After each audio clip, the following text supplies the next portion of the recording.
What's happening, guys? Kind of a slow start since I got back from New Mexico.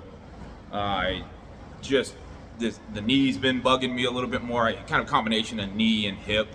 I think I got it pinpointed down to like my IT band, maybe inflamed or whatever can happen to that thing.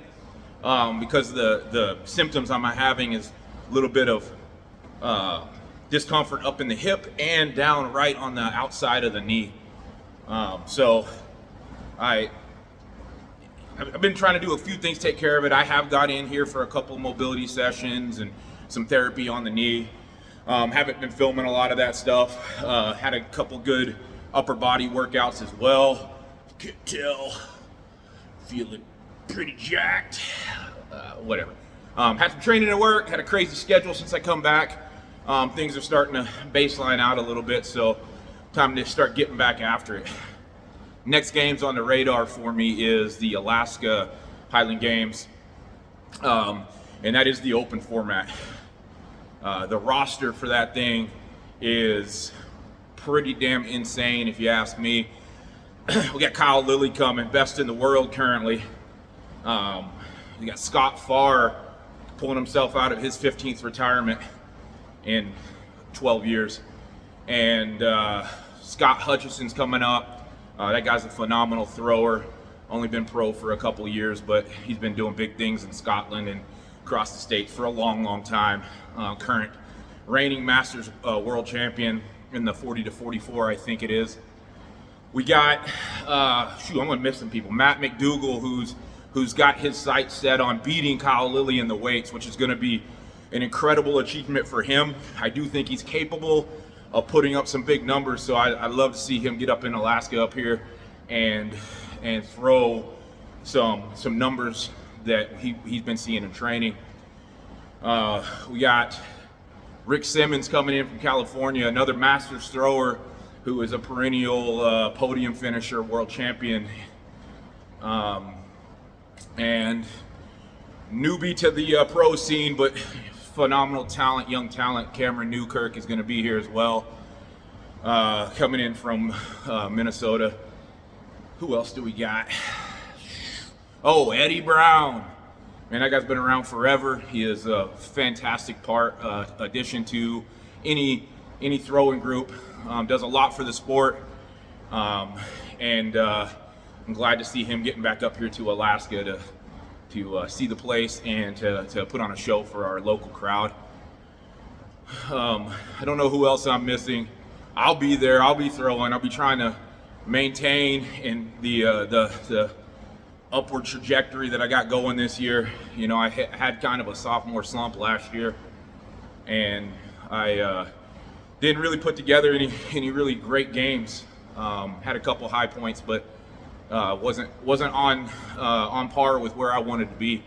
But I'm really excited about my performance that I put down in New Mexico, and I think I can still continue to go up.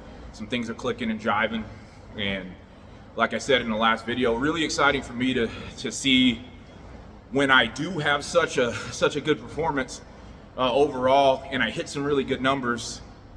Yet I still see little things to tweak and do better on that could make me even better. So for me, it's exciting to see that. I know it's weird to think of, I didn't do my best, or I see room. I see things that I did wrong as being a good thing, but I really do. I see that as a good thing. You know, the Highland Games are a lot like golf, in that there's so many facets and little bitty pieces that mean a lot that you have to be really good at in order to be better. And you know, you can have a great start and a great finish, but you kind of fall apart in the middle. It'll take away from the throw. So if you can put together a great start with a great middle and a great finish, you'll be, slanging. So, all right, little cutout there, transitioning to a little bit of walking.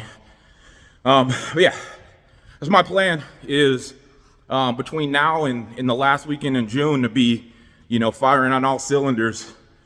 It is my home games. It is for me. It's the homecoming. I haven't got to throw here. I didn't get to throw here last year.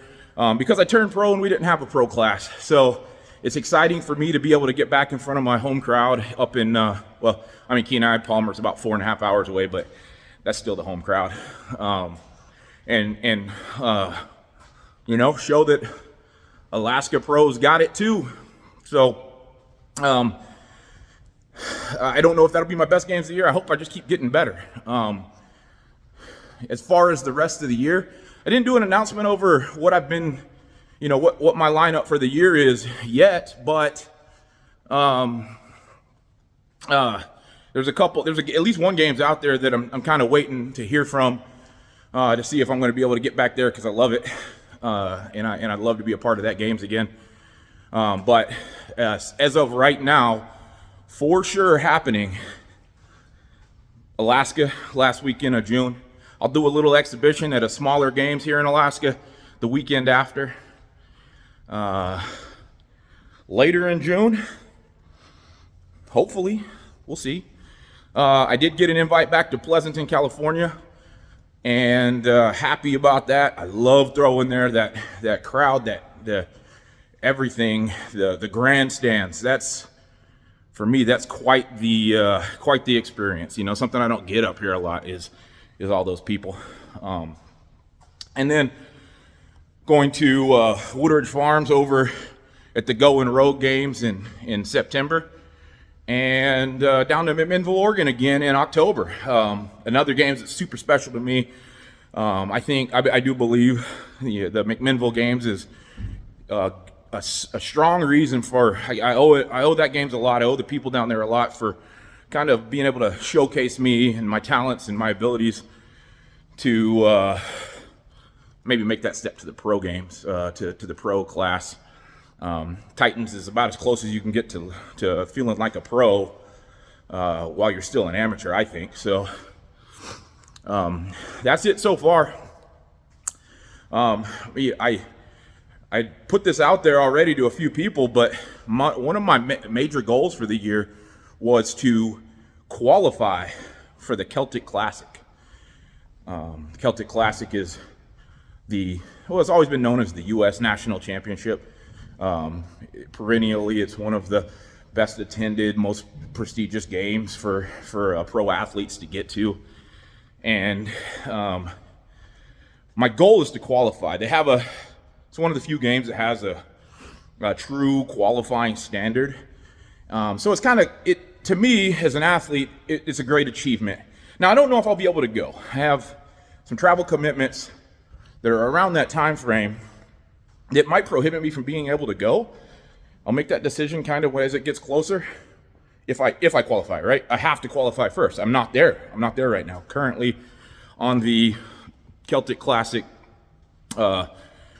rankings, I'm 2 spots out from being able to throw there. So I have to get better, and it's important that I, don't obviously think I made it. I got to keep working, keep grinding in order to at least even have the opportunity to say no. Like I said, not sure if I'm gonna say no. I don't know.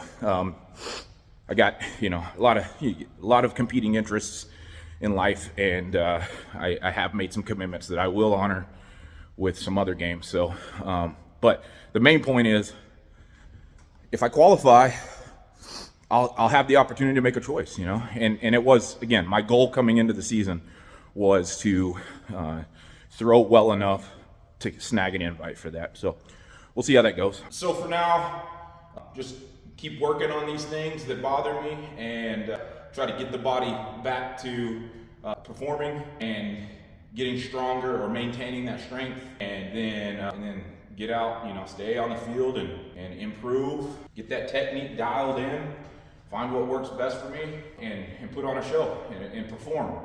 I've got, like I said, there's at least a couple more opportunities prior to the cutoff for the Celtic that would be kind of cool to get my numbers in. So yeah, keep doing it.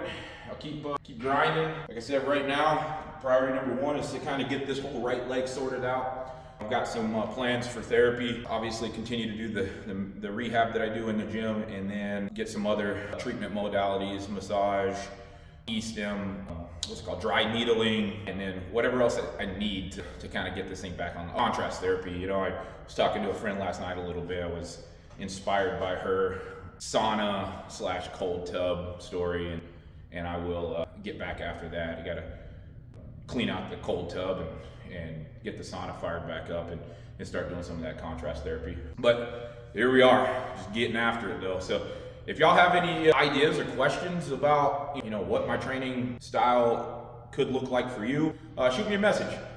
How would you implement your recovery, rehab, strength training, and throwing all together? If you have any questions on how to tie all that together and what might be important for you, please reach out and I'll see if I can help you. All right, that's it for now. Cue training montage.